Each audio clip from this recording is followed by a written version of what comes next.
Back up in the hotel room after the Basketball Hall of Fame induction dinner, ring ceremony. You know, this is, I think, the fourth time that we have been to this particular ceremony. We love coming every year. It's exciting. This year it was Dennis Rodman, Chris Mullin, Arvydas Sabonis, a whole bunch of people you've probably never heard of before, unless you're a real hardcore basketball fan. And I'm a fan, but I'm not a hardcore fan. So I heard some names that I'd never heard from the first time. What I loved about this, and it's the same thing I love seeing every year. At the beginning of the ceremony, before they introduce the people who are being inducted, they bring out a long line of people who were inducted in previous years. So you'll see this year was Meadowlark Lemon, and it was, I think Casey Jones was there, and a whole bunch of people who had come from the past. And most of them were there to honor people who were, Dr. J, saw him there, Julius Erving. And most of the people who come were there to honor the people who were getting inducted this particular year. But what's cool, and this is going to go to pride in an organization, because a lot of the people who are watching this right now they participate in something. They're in an organization, they're in whatever. You know, there's a lot of different organizations we're all in. But I watch these guys come back year after year. And a lot of them are in their 70s and even 80s. And you can tell there's a joy. This was their fraternity. These are the guys who built basketball.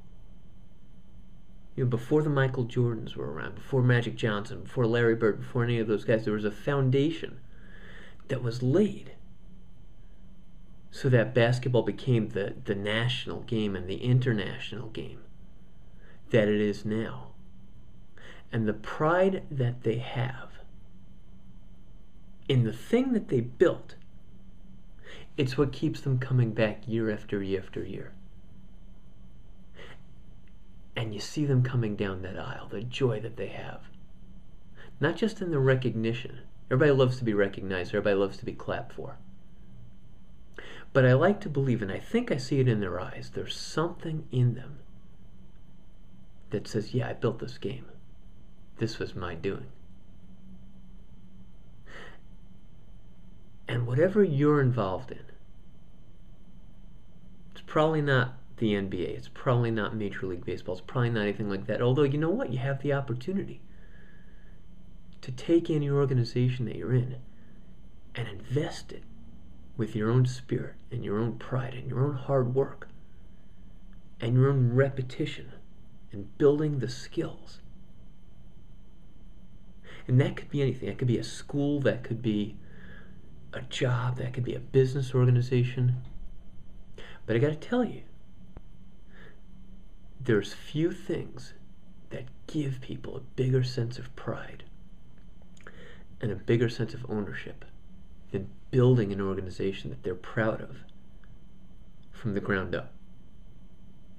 Imagine being able to do that for yourself. Imagine being able to do that for other people. Creating an organization around whatever you're doing and giving them that sense of pride so that it's theirs. You got that opportunity. Saw it tonight in some elite people. I do it myself. Nothing to stop you from doing the same. Go out and create.